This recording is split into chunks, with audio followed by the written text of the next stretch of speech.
Welcome to the Hollywood Outsider, an award-winning weekly entertainment podcast, and hopefully we'll win again very shortly as International Podcast Day approaches September 30th. But today we're talking about our fall TV preview. That's right. We're going to tell you about all the shows that you have no time to watch because you're still watching the stuff from last year, but we're going to tell you about them anyway. Let's get on with the show.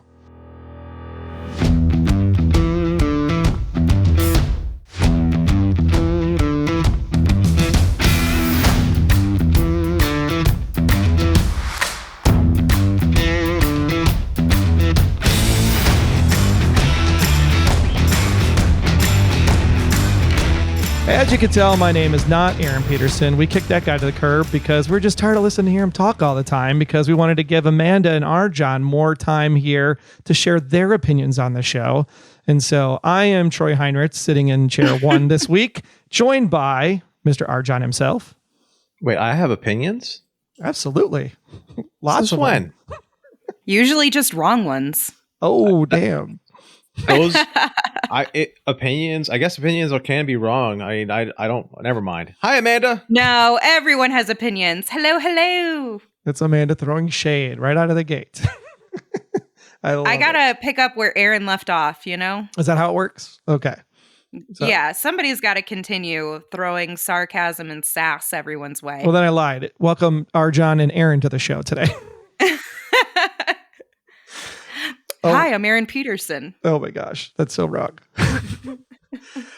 But so I have to ask the question right out of the gate. Did you all know that the Emmys were on this past Sunday? Because I had no clue that it even existed.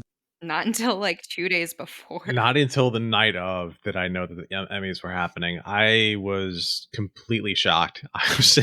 I was on the phone with somebody and I'm like, wait, the Emmys are on right now? They're like, yeah. I'm like, what? How did I miss that? Okay, I feel bad because I'm usually the TV guy. And the Emmys are something I should probably be aware of. And I'm well aware that they air the Sunday before the fall TV season starts. But I think this is the idea is that the fall TV season doesn't really exist anymore. Do you guys feel that way? Yeah, I don't even know what seasons are anymore when it comes to TV because I kind of just watch anything as it comes. So yeah, it's not something that I get excited about anymore. I love watching TV, but I never get enough time to watch it all. So I end up usually missing the Emmys on the pure fact that the Emmys like to award a good, handful of shows. And those ones typically have some obscurity to at least a couple of them. So I end up missing out of that. And I'll say at least I started watching this year's Emmys on the recording because of who the hosts were. And I will give it to them. They seemed entertaining so far of what I had seen. The Levy, father and son duo. Not Levy, Levy. As Dan was so nice to put it in the show. Yep. That's right. Eugene and Dan were the hosts this year. And I guess this was the year for people should have been watching because so many records this year at the awards, right? So Eugene and Dan kicked off the show. And then Shogun basically was the shit because it won 18 wins, including the Creative Arts Emmys that happened the week before. It is now the most awarded show in one TV season on the night. That is insane to me. Which is awesome. Incredible. Yeah, that's really cool. The biggest thing about it is that it's also the first majority non-English language series to win Best Drama. So that is telling of the time. And it's 2024. We have finally arrived. Oh my God, it's so crazy. And then The Bear, also most nominated show in history in one season. They won 4 on the night, including their 11, which basically breaks its own record for comedy Emmys in a single year. So 2 shows basically swept the Emmys this year. That's crazy to me. That's the one I get a little annoyed at. And that's why the Emmys kind of is a little feels it's not made for me because The Bear for comedy, what I all I ever hear from people is how that show doesn't make them laugh. They enjoy it, but it doesn't make them laugh. What is going on here? Yeah, I think it's very much like any award show where it's where you place your award nomination into the thing, into the category or whatever, because that's where you're submitting it to. And then after that, people have to decide if they want to keep it in or not. So if they want to present it as a comedy, I guess they can present it as a comedy. Just like we could present The Hollywood Outsider as an entertainment podcast or a TV and film podcast. we could be in both categories for the podcast awards if we wanted to. But I don't think of The Bear as a comedy at all. I mean, it's good, it's funny sometimes, but it's also serious sometimes. It's more dramedy than anything. Yeah, I wouldn't classify it as a comedy. Although I don't know if there's much comedy out there anymore that you would see that's pure comedy. That's not like your standard single camera, 2 camera setup in a studio on like CBS or something. I don't know if anybody else feels I'm that actually same way. currently looking it up just so that I can respond to that. Outstanding comedy series. Let's see the ones. Okay, Abbott Elementary. That's a comedy. That's a sitcom. The Bear, we just talked about that. Curb Your Enthusiasm, definitely a comedy. Hacks, comedy. Only Murders in the Building, that's a comedy. Palm Royale, comedy. Reservation Dogs, comedy. What We Do in the Shadows, comedy. One of these things is not like the others. Well, I would say one of these things is very different from the others. Maybe 2. Only Murders in the Building is probably 2. It's funny, but it does have more drama element than comedy element compared to the other things nominated in that category. I don't know. I could, that's the one I could see a little bit. Like I do see both sides, but it's more believable from the comedic element because they're constantly actively integrating comedy into as many scenes as possible. Oh my God. I don't know if anybody's seen the current season. There was one joke that was so bad for Only Murders in the Building.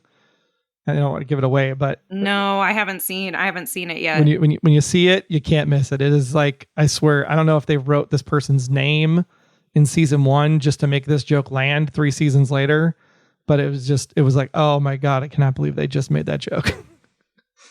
And it was bad? I mean, the way it means bad as in good, not bad as in bad. It was definitely a groaner, but it was like, oh my God, I can't believe that actually works. It was pretty funny. Yeah, now I'm looking forward to that. Also, Jodie Foster, of all people, wins her first Emmy ever as a TV star. What do you mean, of all people? What are you trying to say about Jodie Foster? I'm just saying, I'm surprised it's taken this long. Okay. Yeah. All right. Like Be careful when you say things like that. There was respect behind the Foster name. Yes. Like, I cannot believe it has taken this long for Jodie Foster to win for True Detective. Right. So congratulations to Jodie. That's super awesome. Yeah. I haven't loved True Detective since season 1. I think that's the best season of the entire show. Well, sure. Of all seasons, it's beautifully done. It's amazing as far as the story they're telling, how gorgeous it looks, and how engrossed in the environment you get, because you just can't escape it. I almost feel cold watching it. So here in Florida, when I want to feel cold, I'll put that show on just so that I feel like I have a little bit of air conditioning or something that I don't normally have. That's a weird way to put it, but sure. That's a John way to put it. If his air conditioning doesn't work, you can put it on the TV. That works that way.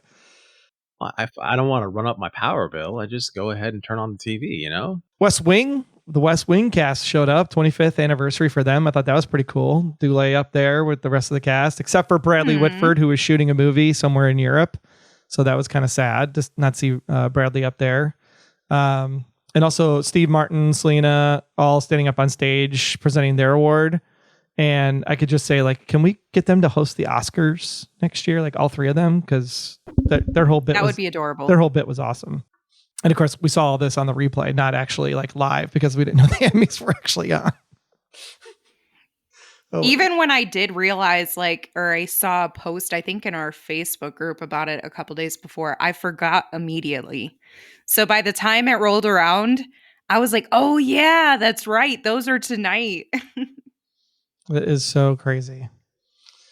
One of the things that I loved a lot about the stuff that I was watching later through Instagram and some of the YouTube clips was rugby player from the Olympics, Ilona Maher, was on the red carpet interviewing people, and just watching people fawn all over her as she's enjoying she's not necessarily as big of a celebrity as some of these people out there, but they just loved so much that she was there, especially after the bronze medal that the rugby team got. That was a lot of fun to watch her enjoying her moment. That is cool. Anything else on the Emmys before we move on? All right. Well, just a reminder that our show is independently funded, and you can go to Patreon. That's Patreon/The Hollywood Outsider. Donate some money over there. It helps keep the show going. We really appreciate it. You get all kinds of things like Bad Movie Night. You also get our special bonus episode every month. So make sure you head on over to Patreon, patreon.com/The Hollywood Outsider. Go ahead and throw a few bucks in the kitty. We'd really, really appreciate it because we got to pay for all kinds of TVs in order to watch all the stuff that is coming out this fall. So let's go ahead and get on with our From the Outside In topic.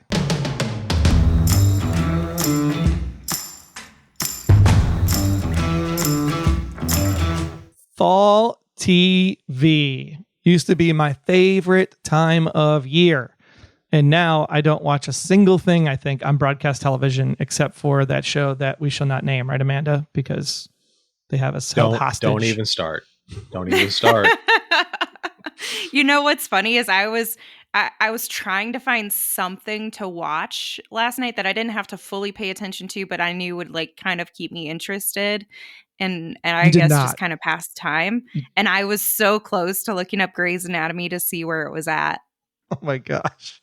I was like, maybe I should just hop back on. It's like a very crazy lifelong addiction. And you just like slowly start to taper back. You're like, it wasn't so bad, was it? And then you get on it again and you're like, wow, my skin's falling off. Yeah. Maybe I shouldn't have done this. That heroin is just pumping into my veins. Like, is there a season where they do addiction stuff? Because I need to get off this train. Yeah, there's really better things you can do to yourself than watch that anymore. It's like 2,100 seasons of that show, or it feels like it. I've never seen an episode. I just know that somehow every other month we bring up that stupid show, and I'm slobbering all over myself just saying how stupid it is. I mean, I was going to get the tattoo when it hit 400 because I don't think I've ever watched 400 episodes of anything because 90210 only went like 300 something. So like to hit 430 episodes as of the May finale, like that is just a lot of TV. I wonder how much time total we've spent watching Grey's Anatomy if you were to include any like rewatches. Let's put it this way. Holy crap. The kids who were conceived and born the year that show came out can now drink. Think about that. They can vote, they can drink, they can buy a gun, they can do everything they want to do.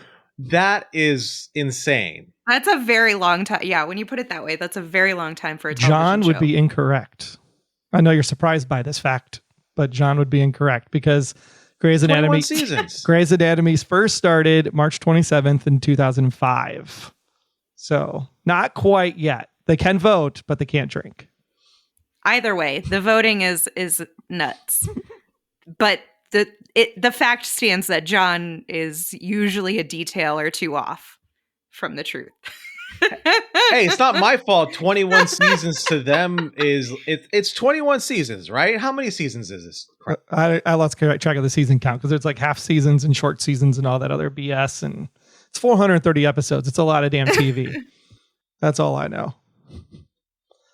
At least the good news is that we don't have to worry about Grey's Anatomy right now because it's a returning show. Again, we're going to talk about all the new stuff that you want to watch this fall, which is going to be the best part of the episode this week. So each of our hosts have picked a few TV series themselves, and we're going to go through, and Amanda's going to present her slate.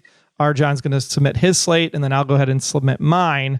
But I think what we should do is we should actually talk about Aaron's recommendations first and foremost, because he had a couple on here that he wanted to make sure got mentioned. I stole two of them, Troy. So only one of them really needs to be called out. But I'll give Aaron his props, I suppose, when I get to them. Which pisses me off because I was going to pick this one and I left it for Aaron so that Aaron could have credit in this episode for something. Hey, do you want to do a little swapperoo? I'll trade you one. I'll trade you one for the one I want. Oh no, So we stole all of Aaron's stuff because we didn't want to do any work on this podcast and just left Aaron with one recommendation. Wait, you guys stole all of Aaron's stuff. Just mostly me. Mostly Amanda. I didn't steal any of Aaron's. I stole Amanda's because I knew she was going to pick it, and I was like, nope, she snoozed, she lose. I'm taking that show. I did snooze. You know, overall though, did anyone have trouble picking their shows that they wanted to watch from what's coming out that's new this year? I have to say, I was like, as I was looking through everything that was coming out, nothing really grabbed me as like super impressive to be like, ooh, I have to watch that. You know? Yeah. Like I had like there's 3 that I think I was a very meh. Yeah. A very meh. Or like things that were like repetitive to each other. Like it was like, oh, we're gonna do a rom-com this year. We're gonna do a rom-com, and we're gonna do a rom, and we're gonna. It was like, how many people are doing the same concepts across all of these networks that we have now? Like, it was kind of scary when you think about it. I also noticed that there were several shows that were just like new seasons, returning shows rather than new shows. And this may be, you know, where we're really starting to see the impact of those strikes. Yeah, because that's kind of my first question. Like, do you feel like the fall has been impacted by the strike, or do you feel like this stuff has been in the works and they were holding some stuff back because they knew they had to backport? What do you say, Arjan? Do you feel that the strike has impacted the fall season, even though we don't believe in the fall season anymore? Yeah, I'm going to have to say that it's likely. I'm not going to definitely go one way or the other because I'll likely be wrong also. But hey, it's very likely. We had a strange movie season this summer. We're going to have a strange season for shows this fall. So that's very likely, I would say. I think some of these were already in the works. I think that's going to be more towards the winter into spring where we're going to probably see a little bit more of a lull, would be my guess. Yeah, I think this is like the first glimpse of, you know, not the first glimpse, but really like the most notable. Like the 15th glimpse. The most notable impact, right? Like, because fall TV season is your biggest TV season. So you want to have your entire repertoire that are like the good shows ready to go, ready to release, ready to premiere, whether it's streaming or cable. And so this is like prime time. And so seeing this time of season starting to be impacted, I agree with Troy. I think as we continue through the next year, we'll continue to see some of that lag. Or keep an eye on episode counts, because usually there's like that front 9, you get the front 13 and then you pick up the back 9, you know, for the broadcast channels. So it'd be interesting to see if they keep episode counts down because the strike impacted when they were able to shoot, film, write, all that fun stuff. But Aaron really wants people to know that he's jumped on the Apple TV Plus bandwagon because I saw that he picked. Oh, interesting. Well, I saw that he picked the show, and I was like, why did he take my show? Because this was my show because it was on Apple TV Plus. But Aaron's like, no, it's my show. But we have a disclaimer, which is going to be coming to Apple TV Plus on October 11th. We have an immense facility to create judgments, but there's a pleasure about it. That's what writer-director Alfonso Cuarón says about the inspiration behind the scintillating revenge thriller starring Cate Blanchett as a world-famous journalist whose secret past is exposed in the pages of a sexually explicit self-published novel. Kevin Kline plays the old-timer who prints the book, determined to inflict punishment on the woman he blames for his son's long-ago death. But is his story exactly true?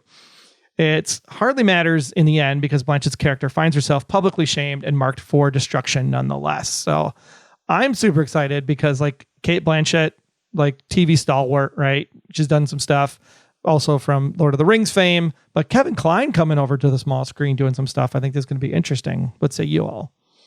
I love that Alfonso is the writer-director. I think that he'll add an interesting element to it just based on some of the things that he's done before. Obviously, I know a lot of people know him from Roma, but he also did the best Harry Potter film. So there's that for him. But the thing that I guess I have some reservation about is, are they going to play this fair? Do you know what I mean by that? Expand. There's going to be a lot of this that's focusing on what is true, what's not potentially, but it seems like the story is really focusing potentially more on the media destruction and being publicly shamed rather than maybe potentially the truth in the story? Like, is it going to go political, I guess is what I'm saying. This is the time where things can get political. It's coming out right before an election. Is this going to be more about like public shame and the way people can manipulate that versus, oh yeah, this is something that, is genuinely happening and we're focusing on the issue itself? I can see that. Thoughts on this one from you, Arjan? I just want to echo that Alfonso is really the big draw for me on this one. Cate Blanchett's amazing as always. Kevin Kline also great. So, but Alfonso is what really draws me into this because of just the background he has on what he's created and what he's been a part of, and his visual style is just gorgeous. So, that's it. I mean, if they could keep that kind of presumed innocent kind of flavor going, like a lot of people jumped on the Apple TV Plus bandwagon for that show. So if this can keep that same kind of like Apple TV Plus, that means they're paying Troy $1. He just said it again. That's right. I just got my new iPhone, so I got to make sure I get that payment check back, right? He gets discounts on like new devices. That shit would be wild. That'd be amazing. I think bringing all those people that came onto the service for the summer, keeping those people, acquired, attracted, all that, like this is right up that alley, I think. So it's going to be a great shift for the fall. Definitely. That was the only one that Aaron had left because Amanda is going to tell us about all the ones that Aaron picked and then maybe one or two that she thought was good. My first one should be no surprise to anyone. And I know it's not a surprise because Troy literally wrote it either Troy or Aaron wrote it into the format with Aaron. It already selected under my name. It was Aaron. I'll take credit. What a beautiful human. I'll take credit as a distraction technique. So I could have taken the other one that you wanted. Yeah, that's exactly what happened. Thief. But Agatha all along is set after the events of WandaVision, where Agatha Harkness recruits some unlikely allies on her quest to regain her former powers. It's premiering on Disney Plus on September 18th. So you know where you can find me today if you're listening to the episode as it's being released. She has confidence I'm going to get this edited and pushed out on the normal schedule. I do have faith in you. We will. It will be out on time. Yes. Premiere day for Agatha. I'll be honest. I loved me some WandaVision, and not because of the reasons that Amanda loved it, obviously, but I thought it was a very creative way to tell a story and keep that kind of Marvel's, the 10 years that we went along with the ride and everything, keeping that going. I thought it was a really fantastic show and concept idea. Agatha was great as a villain on that show. I don't need to see her in her own thing. I'm sorry. She's just not interesting enough to carry a show. I don't think. I could be wrong. I don't think you're fully wrong. And I think that's why we're seeing so many other allies joining up with her to share screen time. And the other thing that I believe that this will do is it's also part of developing and expanding on the story to link it back with the movies. And, just knowing, for those who don't know what Troy is referencing when we talk about what I love about the show, or this like connected world, it is Scarlet Witch. And I think that there's a lot more. Well, I know there's a lot more that can happen with these stories. And I love the potential that exists to explore this world a bit deeper. I like the cast that's coming with this. You have Audrey Plaza, who's somebody that I have a huge crush on in Hollywood. I think love deeply. Yeah, she's amazing. She cracks me up. She's probably unhinged in all the most beautiful ways. She scares me a little bit as an actor and as a person. Catherine Hahn, which you enjoy, which I do enjoy. It's like they call them fetishes. Yeah, one of these days I'm going to learn that I shouldn't touch the hot stove. It's not going to be a though. Catherine Hahn is always great. I've not seen her in anything that I haven't been completely drawn to her, and I really enjoy everything she does, comedically, seriously, all the things that she does is beautiful. And I just noticed that Emma Caulfield is in the cast too. They know what they're doing. Oh, they know what they're doing. Well, now you piqued my interest. Oh, that's all it took? Well, for those who don't know, Emma Caulfield is has a long history from the Buffy the Vampire Slayer show. I mean, it's been a while since we've seen Emma do something. I'd be down to see what she can bring to this. She's done a little bit like of indie work, I know, over the years. So it'll be exciting to see her get back onto some high visibility and kind of where she's at with her trajectory. She was great in Buffy. Like her career should have gone phenomenal. Anya, if you guys are not familiar. Yeah. That's true. We should talk in character names probably. There are people who do not like follow the real people as closely as we do. Yeah. They are real people, by the way, everyone. Just remember. Don't like sit outside their house like John does. Please don't. Yeah. I don't. What? Why me? Why is it me? Speaking of women that John could potentially stalk, Tomb Raider is going to be coming out with a TV series.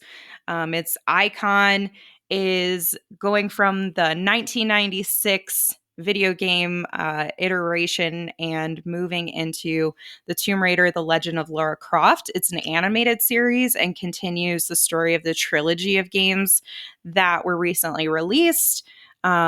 We are going to see her doing some tomb raiding. And we've got Hayley Atwell, who voices Lara Croft. And so that part I'm also particularly excited about because I think she'll do a phenomenal job. And this one premieres on Netflix Thursday, October 10th.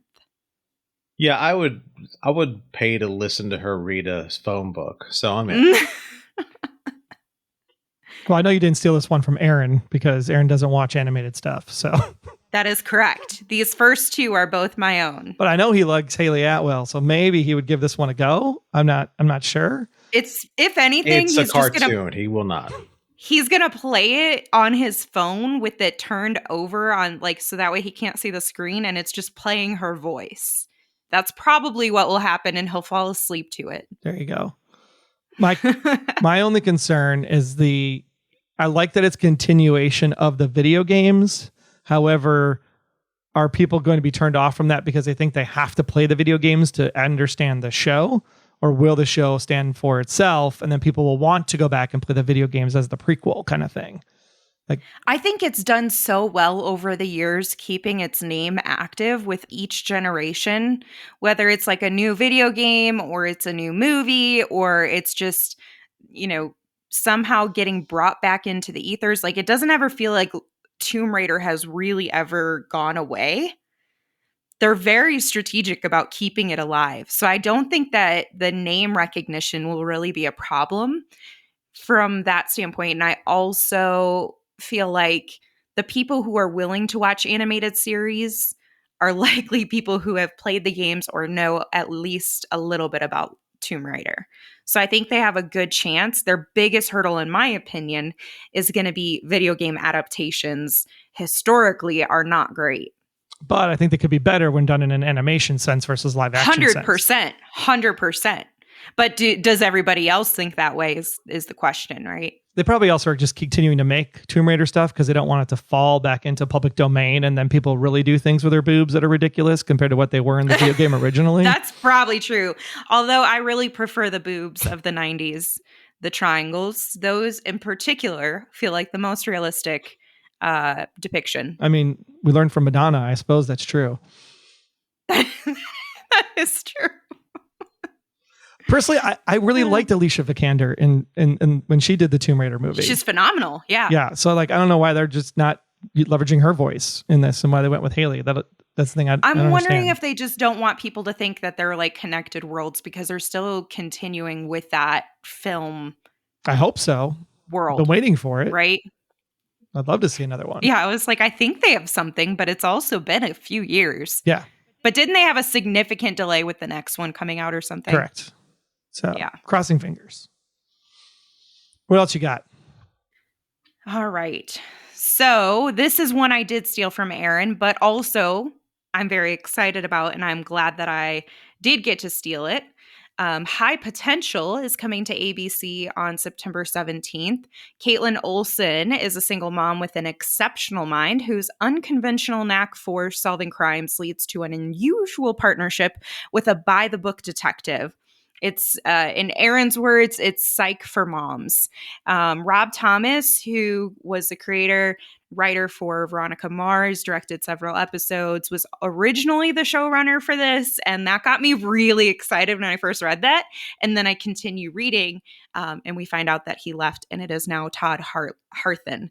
I have no issue with it being somebody else. I just would have really loved to see another Rob Thomas iteration into this detective world with a female lead. I think it could have been really cool to see how he maybe does things differently, or what he keeps and we see from Veronica Mars. But I'll still watch it either way. Or we could just bring back Veronica Mars again.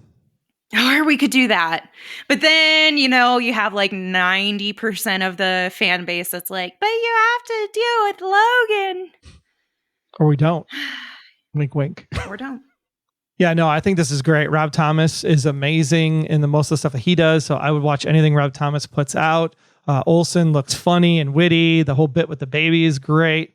Judy Reyes is here from Scrubs. So like this has got all the things that I would normally look for in a show. I mean, I'm a little leery because it's ABC. I'm a little leery because it's network TV. So getting hooked back into that is a little bit challenging for me because I've kind of sworn off my broadcast stuff after Blacklist ended.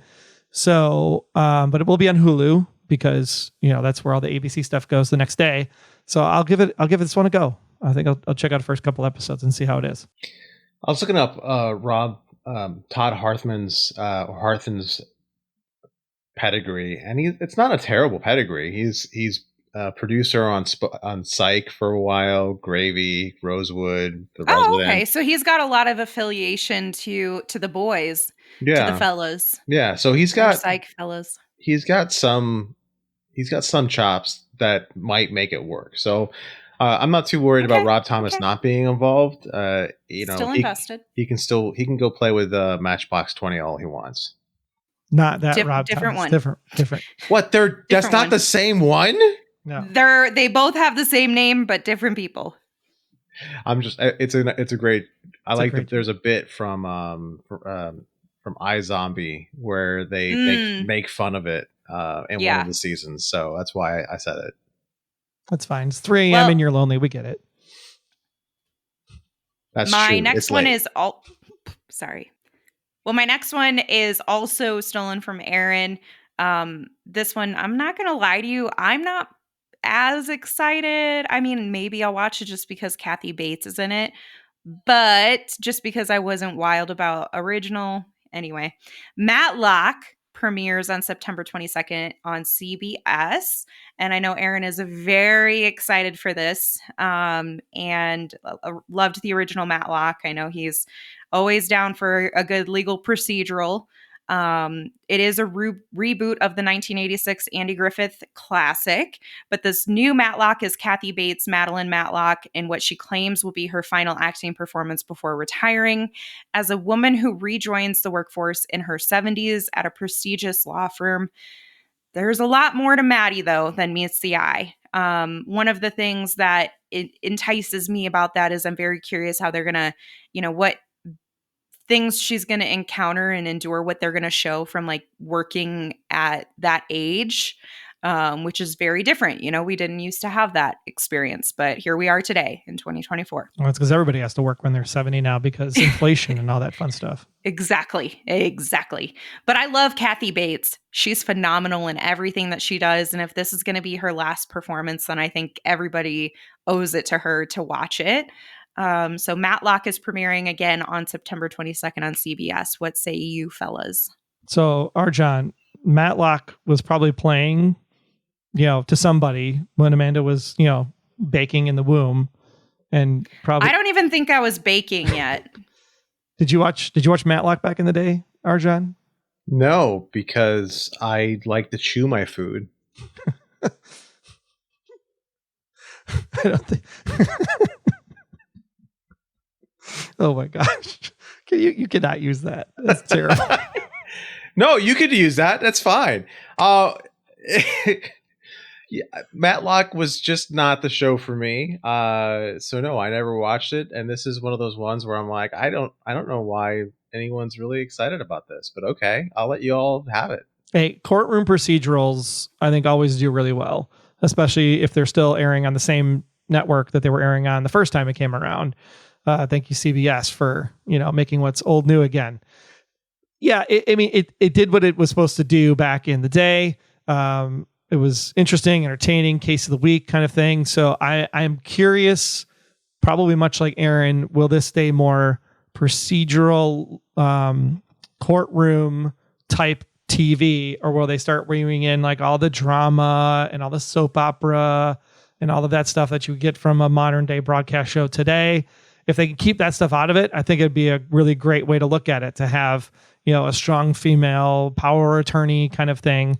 And in having it be Kathy Bates in her final potential performance ever of her career, I think that's something worth probably picking up an episode or two for.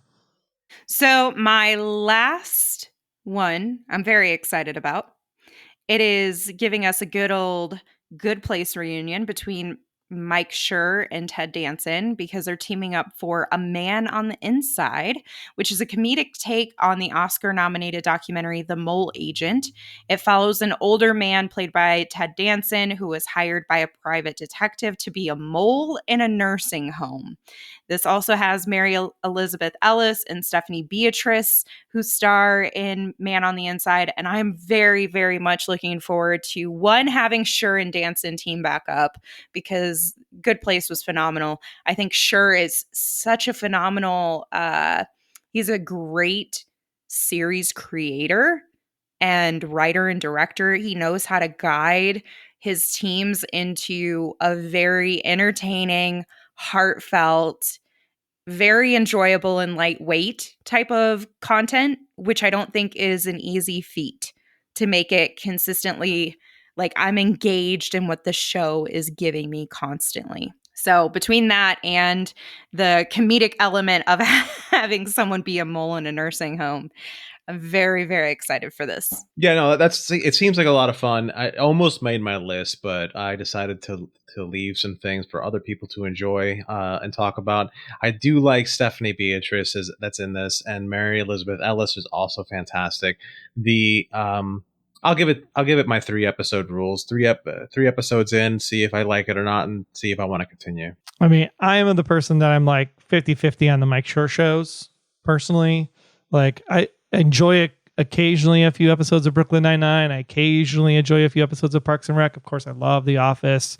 Good Place. I watched the first season. Weirdo. I know. My wife and all her friends, they're like the Mike Schur fan club. I'm like, it's okay.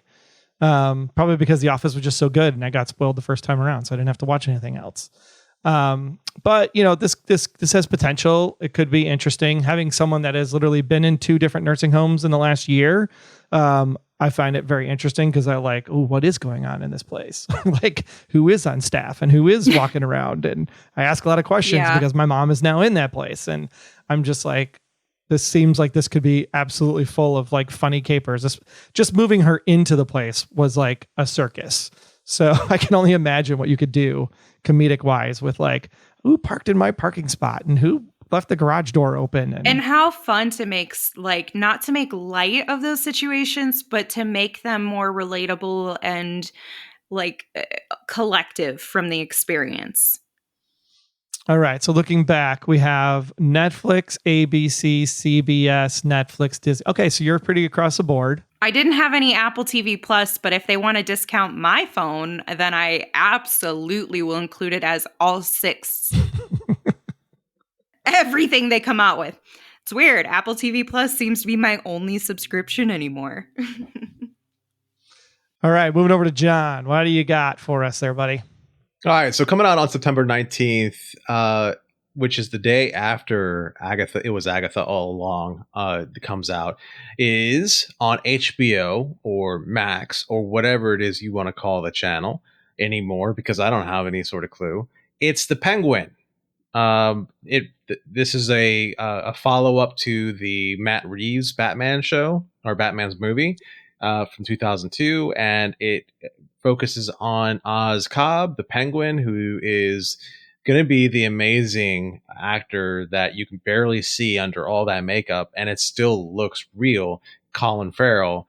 I can't lie, I don't really care. But Aaron put this on the list for me to talk about, and so I was going to go ahead and talk about it. But I also want to go ahead and open the floor to you guys. Is this a show that you guys really need? I think we talked about this not that long ago too, and I'll say, is it something I need? No, but it is something that I want to watch. I'm willing to check it out. I'm going to give it a go.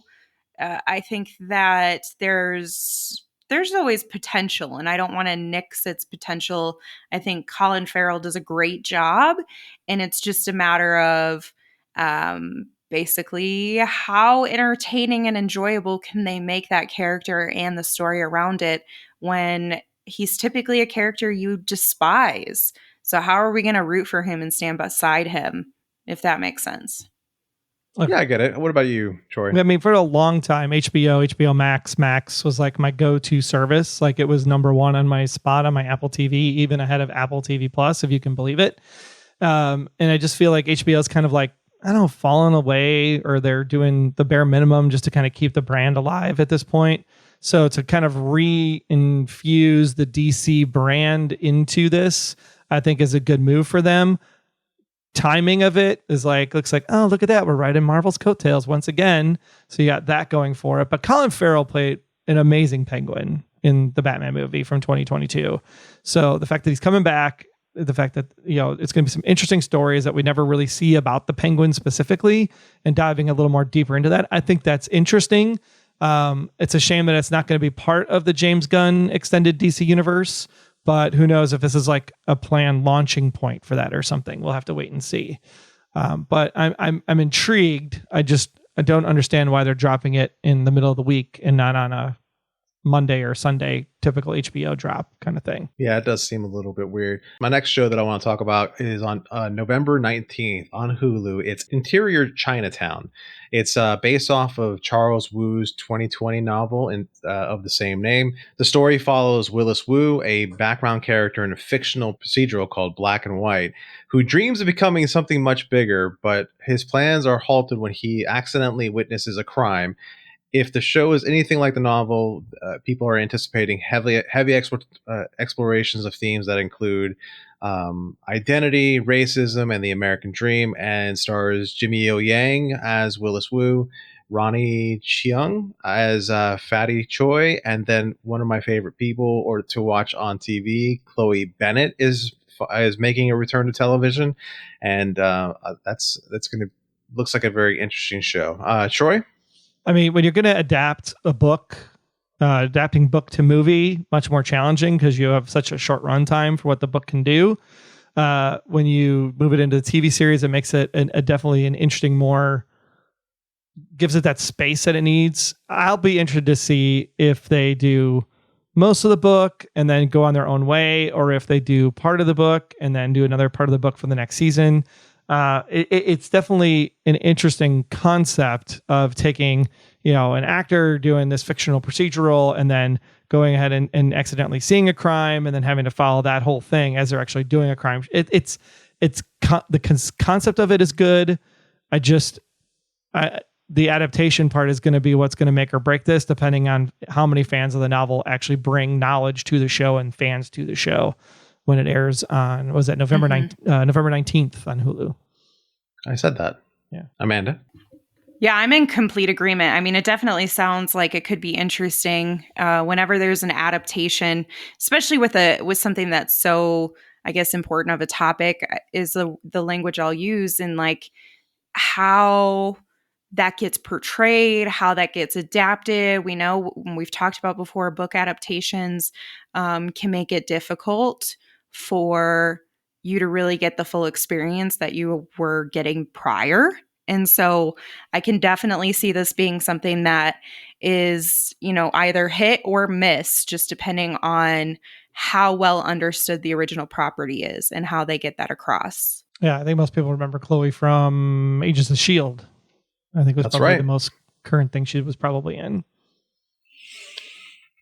So, yeah. All right. So following that, I'm going to go ahead and talk about airing by the time you've listened to the show, American Sports Story, the Aaron Hernandez story. This is going to be another one of these Ryan Murphy jams. It's a 10 episode anthology series that dives into the rise and fall of Aaron Hernandez, who went from small town football player to the NFL star. where he played for the Patriots, and then he went to prison for murder, ultimately his own death. This series examines what led to his arrest and his decision to take his own life. This is a pretty interesting story because of the connotations with what of things like traumatic brain injury or even concussions that happen when playing football, the kind of things that this guy went through growing up with his family. If they dive into a lot of this, you're going to see a pretty interesting story. I hope they don't air this as anything less than what he is, which he really is the villain of his own story, but I hope they tell the whole story. But I think they will, because if you watched the OJ series that they did the best they could to depict that exactly as it happened, or at least to not make anyone who wasn't a hero look like a hero. That one was great, by the way, from like a documentary standpoint. Documentary. I literally cannot speak. It's okay. I get it. It's late for you. It's also late. I don't know why that's just this week. I mean, that was most of the time. Also, I love that John's like, oh, it's so late for you, tap, tap, tap. And he's 2 hours ahead of me. It's only 8:00 for me. And I am sitting over here struggling to stay awake like the grandmother I am. But this is a very tragic story. They've done it well before. So my curiosity with it is, am I going to get anything new out of this story? Am I going to get anything that gives me a different perspective? Or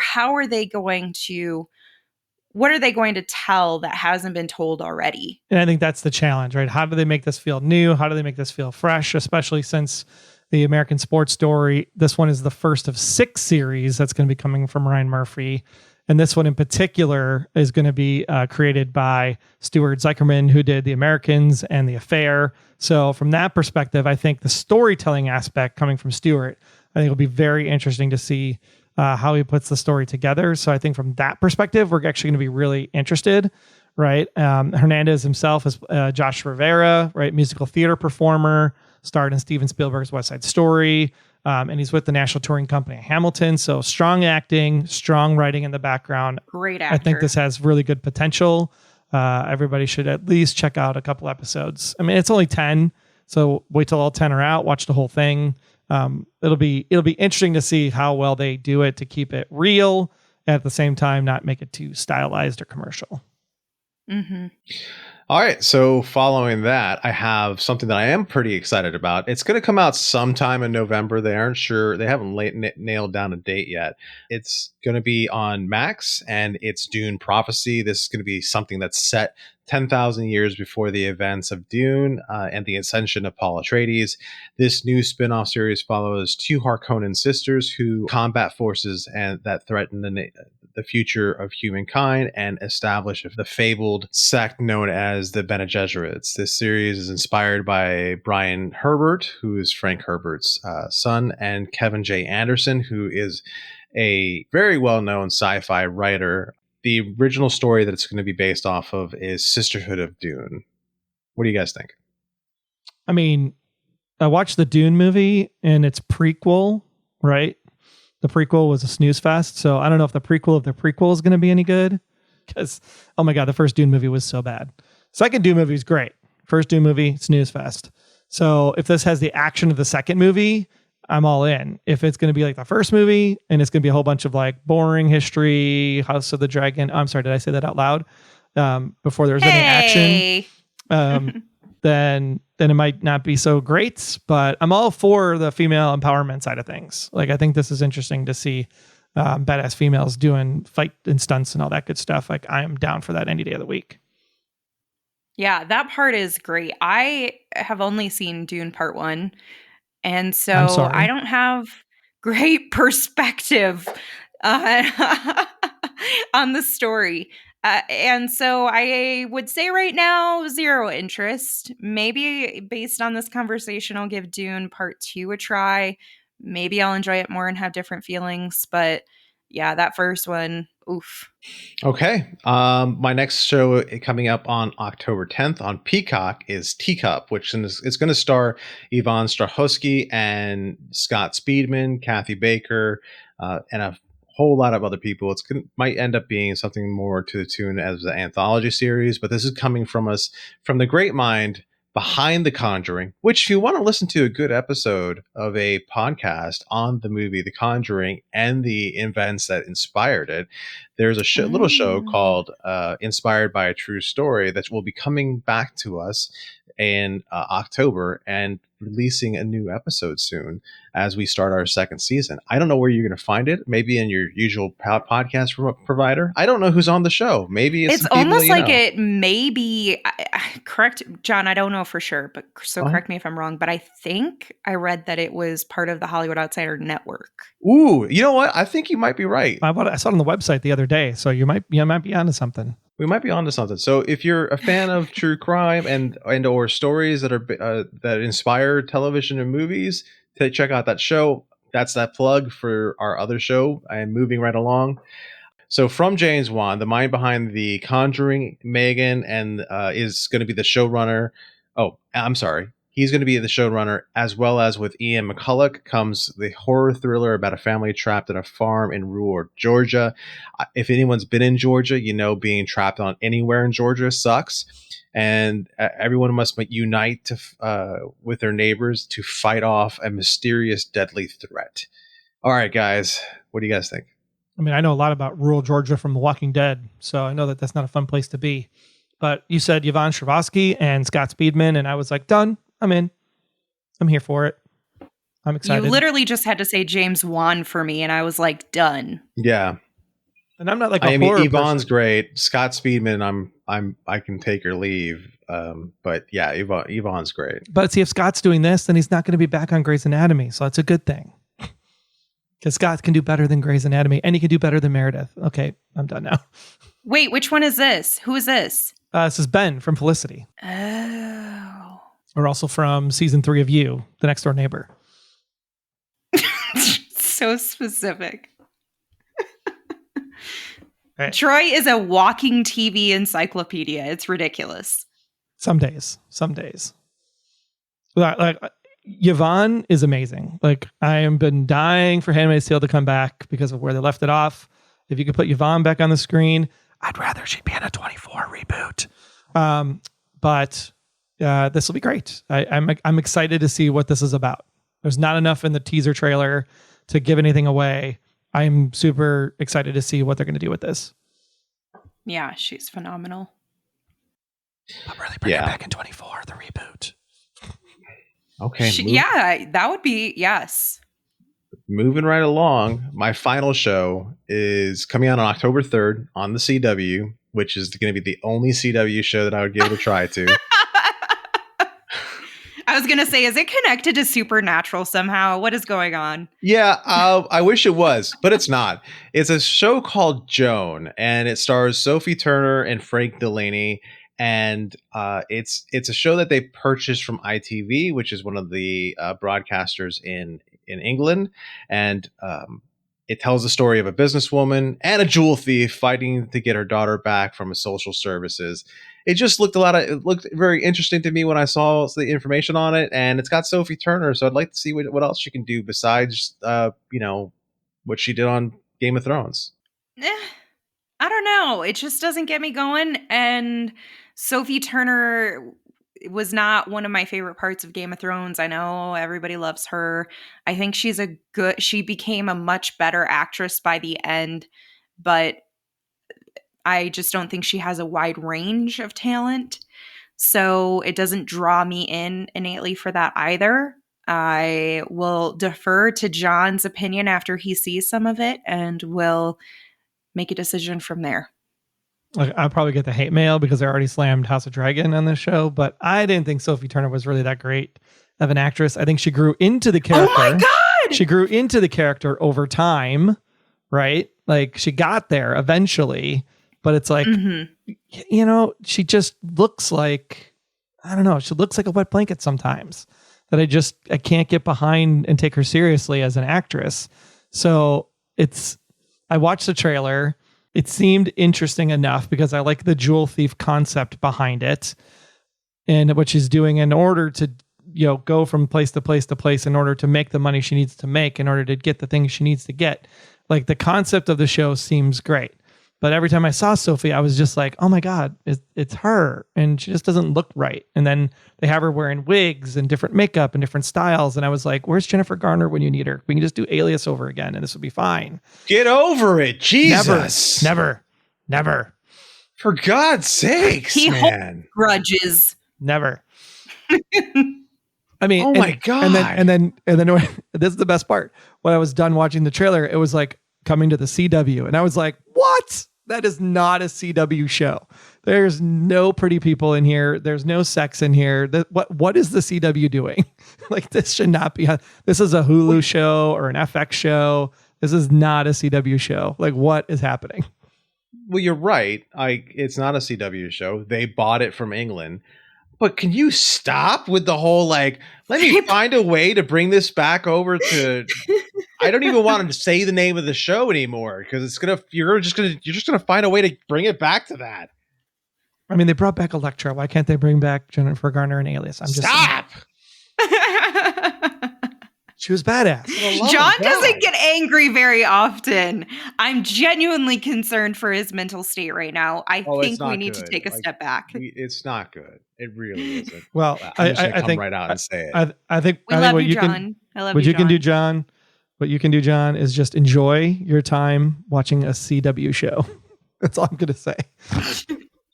All right, like, you know what? You've already like, push my buttons. I'm not going to actually watch it. That's the thing. I couldn't find a sixth show. And I was like, oh, screw it. I'll just put this one on the list. Let me just be honest about it. I'm not going to actually watch it. It's on the CW. I'm not going to go back and like get the CW just so I can sit down and enjoy this show that has Sophie Turner. I don't care. I just was trying to be excited about something, but then you had to bring up Alias, and here we are. See, this is why I thought we were only doing 5 shows, because 5 feels manageable. 6 feels like a lot. Yeah, it's a lot. It's a lot of TV to catch up on. And guess what? We still got so much more to go, because I'm up next. And so we know there's going to be lots of talking here. No, there's not. Yeah, I'm actually going to step away for a second. I'll see how long it takes for me to get back. I actually picked 2 that are already airing currently because I've actually seen a few of these episodes myself. But The English Teacher on FX stars Brian Jordan Alvarez, created and stars in the comedy. It's basically like a cable-ready Abbott Elementary. Alvarez plays a high school English teacher in Austin, Texas. That's important, who loves his job, but frequently gets stuck in the bureaucratic red tape that prevents him from being his true self because he's gay. English teacher humorously looks at freedom of expression, cancel culture, and innovators in their field who feel trapped by the rigid rules of civil service. Think like people want to cancel him because of things that he does, like kisses his boyfriend. And so there's a whole piece of paper letter thing that gets written about how he needs to like make an apology and all this stuff. So it definitely has a Dead Poet Society kind of field. But if the kids were staring at their phones during class cute. The entire time. It's already out, obviously, on FX and Hulu. It comes out, I think it's on Tuesdays, I think is when it drops. So keep an eye out for that. But there's a couple episodes out already. If the full price of admission were $10, what would you give it so far?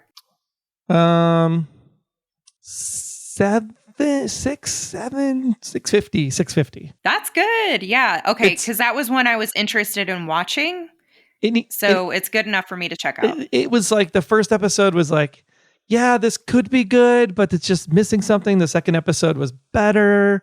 So yeah, I'm waiting for the third. If the third doesn't quite grab me, then maybe we'll be out. But it's good enough. Like if you need something to put on the background and laugh a little bit, it's good enough. Okay. I miss anything? And Enrico Colanente's in it as the principal. Why didn't you start with that? What are you doing? You gotta wait for the drop. Jeez. Now she's all about the it. Veronica Mars love. Okay. Okay. If you guys are unfamiliar, Papa Mars. Does Papa Mars do it for you, John?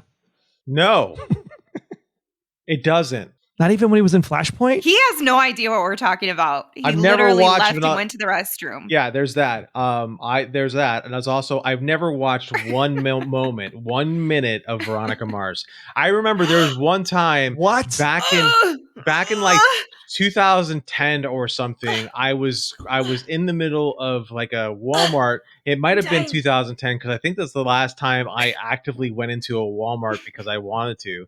I was in a Walmart doing some like picking up some last minute gifts for Christmas or something, and I was listening to this mother and daughter complain about having to find the right season of Veronica Mars, and that's like I don't know why that stuck in my head the way it did. I didn't even know that was a show. I think you would really enjoy the first season, to be honest. I think you would too. This is nuts. I'm not going to watch it. Because we told him to. John, don't. What would it take to make this happen? 3 years, because that's what it took before he started watching Ted Lasso of us harassing him. So in 3 years, he'll watch the first season of Veronica Mars. What would it take for you to watch 3 episodes? You know what I'm also not going to watch? Alias. Never touched it. Not going to touch it. It's not going to happen. What? This is why you hate your life. We're going to go back to Veronica Mars. Oh my gosh. Let's move on. Because this one is apropos for our John, because this is How to Die Alone, because that's what he's going to do, but not watching good TV. The White Lotus is... You know what? I'm going to die alone. Lack of Veronica Mars. With nobody bothering me, nobody getting in my face. It's going to be wonderful. Like, my dogs are going to be able to feast off of my body because I'm going to die alone. It's going to be great for them, too. Well, hopefully you could die alone with White Lotus's Natasha Rothwell, who co-created this comedy with Vera Santamaria about an employee, JFK Rothwell, who has never been in love and decides to change her life by watching Veronica Mars after a near-death experience. The title makes it sound like a dour time, but it's actually a very reaffirming series about how you should live your life, Arjan. So check this one out. It's out. It's out now. It's on Hulu. That is How to Die Alone. What do you... Much rather just lay down in traffic, honestly, than watch any of the things you're talking about right now. You can't do that anymore, Arjan. They took that out of the program. I'm sorry. Kids were doing it. They didn't take it out of the movie. But they were being pansies about it and laying parallel to traffic. I was doing perpendicular. Hold on. All right. How to Die Alone. She wants to change her life. Near-death experience. Sounds like a dour time. Sounds reaffirming. What do we think? Are we watching this one? It sounds sad. I've seen the trailers for this one. It looks like it's going to be a lot of fun. I will actually give it the 3 episode treatment. It could be like But you won't give Veronica Mars 3? God damn it. If you bring it up one more time, I'm calling up Aaron. Bring it up one more time. He's going to tell you to watch it too. No, he's not. He's going to be like, you can't keep talking about the same thing over and over again. He is going to say that. But he's also going to agree that you need to watch the first season. I'm just saying. Or he's as big of a fan as we are. Or, hear me out, you can just watch Nobody Wants This on Netflix, because guess who's here? That's right. I do want to watch that. Veronica Mars. Kristen Bell herself is back with my boy, Adam Brody from the OC. Yes, that's right. My boy too. Troy and I are like twinsies sometimes, and I love it. It's so cute. So the way this works is like, so think of cute. Think of this show. You guys are gonna do each other's hair, and you're gonna talk about your nails, and oh my god, it's so while we watch Grey's Anatomy, and nobody, for the 15th time. Amanda, when you're in town, Manny Petties with Grey's Anatomy, yes. with some mimosas, we're down. 1,000. That sounds phenomenal. Phenomenal. Yes, I've said that word like 6 times tonight also. Phenomenal. Just like this show's going to be, because imagine a podcaster and a rabbi walk into a bar, and that's essentially the setup for this new rom-com from Kristen Bell and Adam Brody. Kristen Bell's character, is going to be running a sex advice podcast, and Adam Brody's character is a man of faith. That's right. They're both not very good at relationships, so you can see where this is going. Nobody Wants This is sort of based on creator Aaron Foster's life. I don't know, Little like Pound Town, maybe? I don't know. What's Pound Town? Oh my God, shut up. Why did your knuckles crush each other? That's not how this is working. It is. Maybe you're doing it wrong. Aaron Foster's life. Aaron Foster is the creator of this. It's based on her life and emphasizes that good things in life are hard, and that everyone in Los Angeles is extremely witty. Why did you emphasize hard like that, Troy? What is going on right now? I just thought it'd be fun. Everyone in Los Angeles is extremely witty. It did imply something. It did. It did. It was intentional. Thursday, September 26th, dropping on Netflix. Check out The Belle and the Brody. It's going to be an amazing time. I can't wait. You know I'll be there. Not John, apparently. Because you probably didn't watch the OC either, did you? No. Oh my God. Gosh. So let me tell you, literally. I like to chew my food, for God's sake. That's not a CBS show. That was the OC is the single greatest show to introduce 2000s alt rock to the entire world. Okay. Death Cab for Cutie is like. Yeah, that is true. Before they were the Postal Service, obviously, but just saying. So anyway, I went to Dutch Bros this week and I pull up and I look at this woman who's serving me my drink and she does like her smile. She's like, hey, do you want to stop her? I'm like, yeah, please. Thank you. She hands me my drink and I look at her and I go, do you know who Misha Barton is? And she's like Misha Barton's age in the show. So she's like probably 17 years old or whatever, something like that. And I was like, you look just like her. This is crazy. Have you ever seen the OC? She's like, no, I don't even know what that is. Now I feel old. Now I have aged 20 years. My hair's gray. I have a wheelchair. Things aren't good apparently, but it was so crazy. And it gave me such a heartfelt reminder of the show. I was like, oh man, I love the OC. The OC was so good. So good. So good. A little cheesy, don't get me wrong. It was the 2000s. You've got to give it credit for that. I know. But like Rachel Bilson, there were so many characters, like careers are launched from that show. I mean, it was like the 90210 of the 2000s. It was. It was great. Yeah. I thought it was the Dawson Creek of the 2000s. No, we don't. Dawson's Creek was weird. Kids that age don't talk like that. So that's where you draw the line as Dawson's Creek. You're like, oh, the Both OC. Oh, the OC. Yeah. Veronica Mars. Woo! Dawson's Creek. What is the matter with you people? Veronica Mars has an A story, a B story, and a C story every week. And in the C story, they actually give you clues to the A story in the background. So you can actually look for the clues as the show airs along to the A story murder for the whole season. It is very well put together. It is totally worth your watch. I hope one of those brand new Hummers run me over while I'm laying down in traffic. It's probably going to be more like a Cybertruck. Right after you finish Veronica Mars, that's fine. Nope. Oh my God. Moving on. The Franchise is coming to HBO. Notice I have not said Apple TV Plus once this entire time. The Franchise coming to HBO is created by Veep's Armando Iannucci and Succession's John Brown and Oscar-winning director Sam Mendes. Whoop, whoop. The Franchise is going to do for superhero movie franchises what Veep did for the government. The showbiz satire follows the cast and crew of a blockbuster film as it faces challenges actually getting made and shot. And with Iannucci on board, hopefully we'll get a lot of creative curses about spandex and capes and a whole bunch of fun like that. It's an excellent cast. Himesh Patel is in here, Aya Cash, Jessica Hines. So definitely check this out. It's going to be premiering October 6th on How HBO. did you leave out the most important person that's in this show? Yeah, I was about to say, if you're not going to mention Billy Magnuson. Billy Magnuson? How disrespectful. I was like waiting for you to say his name so I could go, yay! I was leaving it for because I love Billy Magnuson. I was leaving it for you so you can go, yay, Billy. No, Troy, you forgot it or you intentionally didn't do it for a not good reason. And this is disappointing to hear. Oh, I was trying to save time. Troy. You were trying John, are you okay? You were trying to save what? Time. It's precious seconds. The listeners are leaving. I'm going home. Oh my gosh. We both quit. What do you think? Are you interested in watching a TV show that goes behind the scenes of how to create a movie, a superhero movie?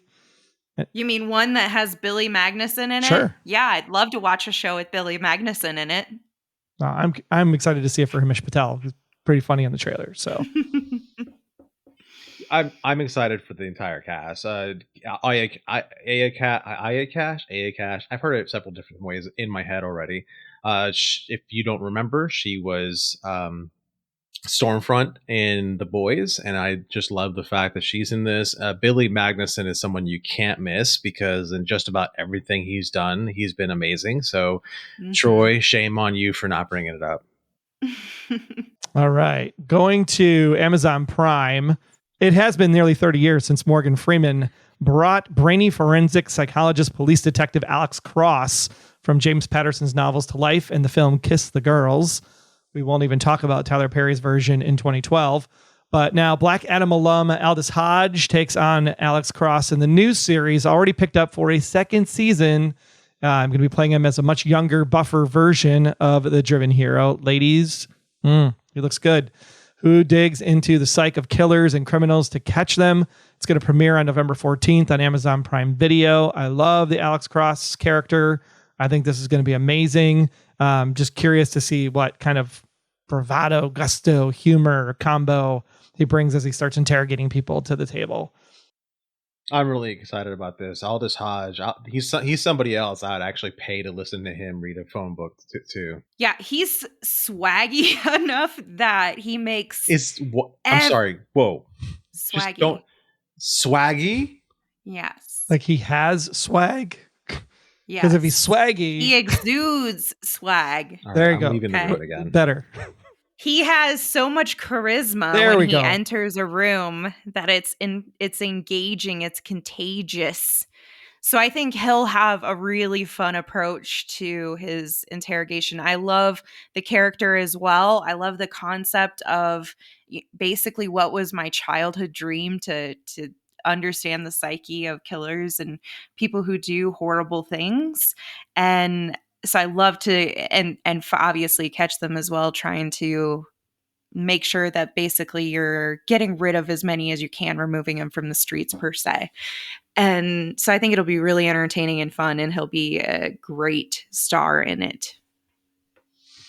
All right. And last but not least, Apple TV Plus. I know you were going to be sad if I didn't mention it at least once, but their new series Before is coming. That's right. Friday, October 25th. It starts with 2 episodes and then it'll go weekly. But Before is going to be atmospheric, psychological thriller, supernatural, mystery. And it stars Billy Crystal. Yes, Billy Crystal is going to be on TV. The comedian's going to be actually playing a child psychologist who works with a young boy who has an unusual connection to Billy Crystal's character's past. So the highly decorated cast also has Judith Light, Rosie Perez, Maria Dezia. It's going to be an amazing show. Check it out on Apple TV Plus. Make sure I get a credit on my next bill by doing so. But yeah, it looks intriguing. I mean, there's not much out there just yet, but what I have seen so far looks really, really like, yeah, I want to know what the M. Night this is all about. Well, I love the idea of Billy Crystal doing a TV series, and I love the story that they're putting behind it and trying to, I don't know, see what this past mystery is and how this is all going to tie together, because you get the psychological thriller and then you get supernatural.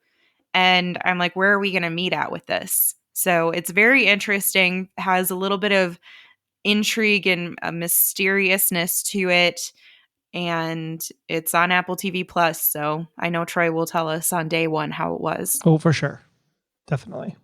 Maybe day 2. I'll watch it the next day. You like Billy Crystal on TV, Arjan? Yeah, this is very interesting. I like the aspect of it. It's supernatural, not the show, but in theory, and it's got mysteries to it. So I'm all about it. So I'll be watching it for sure. All right. What about returning shows? Anything you guys are interested in coming back? Oh, this is where I lost my damn mind because there are so many things that are coming back that I'm really interested in. I'm just going to go ahead and dump them all on you now. Hit me. So coming up on October 3rd from Amazon Prime, the gang is back together again. The Legend of Vox Machina. Can't wait. For those who don't know, this is the cartoon that's inspired by the very popular podcast from Critical Role. It follows basically a D&D campaign, and they turned it all into a awesome animated series. So it's a lot of fun. October 16th, which happens to be the day in which I was hatched. We see the return. The day in which you were hatched? Yes. Like the day I was hatched. Some kind of like velociraptor or something? Yeah. Little baby chiclet? Yeah. Cheep. Season 2 of Shrinking is coming back. So the cast, Jason Segel, Harrison Ford, Jessica Williams, Krista Miller, it's nothing but greatness. Its co-creator is Brett Goldstein, which if you don't know who that name is, which I only have really known that name for the last year, you get the idea of what kind of DNA is behind that show, right? Right. On November 15th, Silo Season 2 is coming back. Oh my God, I cannot wait. Yeah, that's going to be a good time. Rebecca Ferguson and crew are coming back I finally get the cliffhanger answered. I've been chomping at the bit for that one. And finally, November 2nd on Netflix, Arcane Season 2. I'm so excited. I can't wait for this. For those who don't know, Arcane is a series that's based off of Riot's League of Legends game. It's built in the universe in which they built, or they play the game in. However, you do not need to be a fan of the game to enjoy the show, because the show doesn't do anything other than create a whole new story based off of characters from the game. It's Haley Steinfeld is in the show. Ella Purnell is in the show. It's fantastic. The first season is just beautiful, cinematic, artistically done animation, and this is no different. I'm excited for it. So of my shows that are returning, anyone want to land on any of these and talk about what's great about them? I mean, Shrinking is amazing. Like, just acting class master. Like, watch Shrinking. Silo, I can't say enough great things about the series. It's like Game of Thrones if it wasn't in medieval times. It's in post-nuclear war hell, basically, as they all live inside of this missile silo and all the classes based on what level you're on. Totally worth the watch for season 1, as season 2 is around the corner.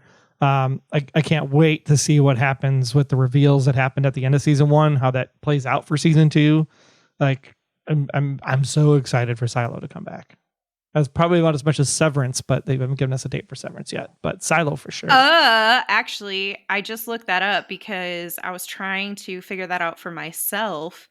And don't tease me. Is it coming for fall? Don't tease me. It's coming. It looks like in January. Well, then don't talk about it. It's not the place. It's not the time. It's January. It's not the same. It's not the same as fall. January is not fall. It's winter. Winter is coming too. Okay. It's not even this year. It's anyway, very excited for Vox Machina. You and I both love the animated series and the original content. Shrinking, I've never watched. Same as Silo. I know. I tried Shrinking. I couldn't get into it. Maybe I'll give it another go, especially because if there's going to be Brett Goldstein, I want to watch it. And Silo, haven't gotten into. Arcane, the first season was phenomenal. I cannot believe I'm still saying this word. Somebody smacked me across the face.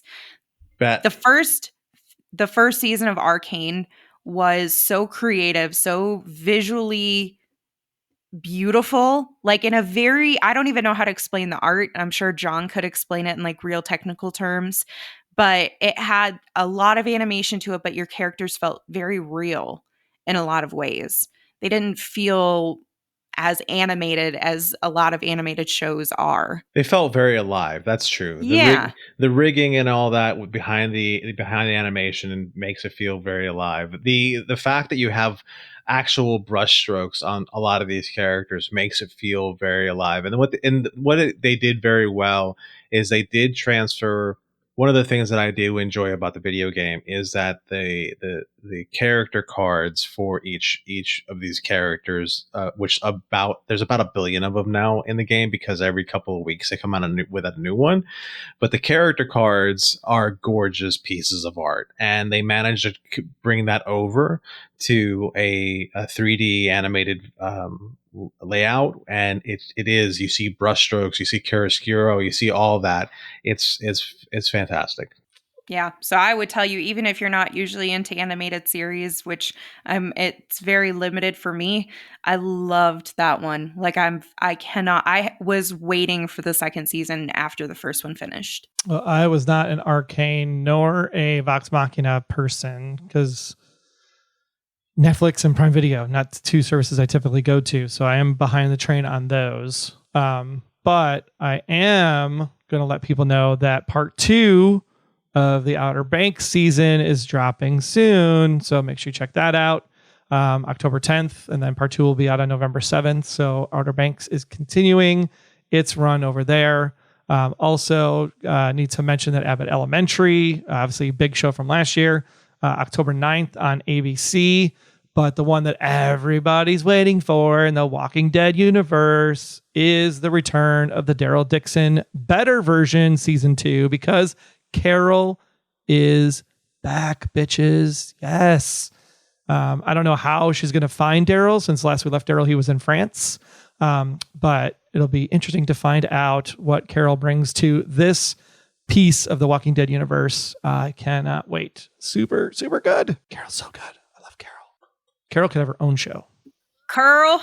Oh, not Coral. Coral's dead. We don't care about Coral. Oh, because that was a little kid, the little boy, right? Yeah, long time ago. Like Dang it. Many seasons ago. I only ever watched the big spoiler episodes. Oh, okay. I see. So I remember when I was actually watching it, I think it was one of the finales with Aaron and his wife, and there was like, I think there was like a tiger or something that came about, and I was like, why the is there a tiger in this show? Like, it felt so weird to watch that show with very minimal context. Hey, Ezekiel was the king. The king's got to have a tiger. For sure. That was so funny. And I just want to point this out. Like, we could spend all day, all night talking to you all about fall TV, because there are 65 shows coming this fall, new and returning. 65. What's the average in past, Troy? The average in the past is it doesn't freaking matter because it's too much. That's all too much. 31 Fair. shows. 31 shows alone premiering in September. 31. That's why it's called. That's a lot. That's why it's called fall TV season. So many shows. What were the listeners' top picks? The listeners' top picks were in no particular order. We had, obviously, everybody is all about the Penguin and Agatha All Along. Those are our top 2. High Potential's getting a lot of love. Matlock actually getting a lot of love, as well as Disclaimer. Huh. So definitely, most of the ones that we mentioned are on the list from the listeners. So yeah, Agatha All Along is the high one, of course. MCU forever. Beautiful. And then, of course, DCU forever. So yeah, Agatha, Penguin, Matlock, Disclaimer, High Potential. We didn't really talk about Fight Night $1 Million Heist that's coming to Peacock. That one's going to be good you know too. what? I was very interested in that one. It sounded really interesting. Well, then you'll have to check it out on Peacock and let Amanda know how interesting it is, because she wasn't that interested in it. Otherwise, she would have freaking talked about it instead of stealing Aaron's stuff. Is that snotty enough for you? Anywho. So I figure it's at least worthwhile to kind of talk about what it is, so that way we don't leave it too blank. But Fight Night, the $1 Million Heist, follows a return to boxing after dodging the draft. Ali beats Jerry Quarry, and later that night, hundreds are robbed at his after party in a massive armed robbery. It's got Anthony B. Jenkins, Kevin Hart, Taraji P. Henson. We love you. And I'm very excited. It has Don Cheadle in it. Has obviously Sam Jackson in it. He's connected with this show. Terrence Howard is in it. Crazy stacked cast. It sounds cool. The trailer looks awesome. It's on Peacock. And that one was like, honestly, it was on my list, and I don't even know why I didn't talk about it, because I was like, oh, that sounds really good. And normally I'm not I'm not somebody who can handle like boxing stuff, but it seems like we're focusing more on other things. So, all right. I think that does it, because we're not going to talk about 60 some shows on this thing. You can go look for those yourself. Plenty of articles out there to talk about what is all coming this fall for the 2024 season. I want to thank Arjon and Amanda for being here this week. Yeah, it was a really good time. Thanks, Brian Williams. Former host. Hey, someone's got to keep the love alive, apparently. Either way. Thank you, Troy, for leading us to success and for editing the podcast, because neither John and I want to do that. No, but it'll be amazing. No. It will be out on time. And the best thing about it is that you'll get to watch all of the fall TV you want safely from the comfortableness of your couch. Because when you sit down to watch 61 shows, 31 of them in September, remember, buy popcorn.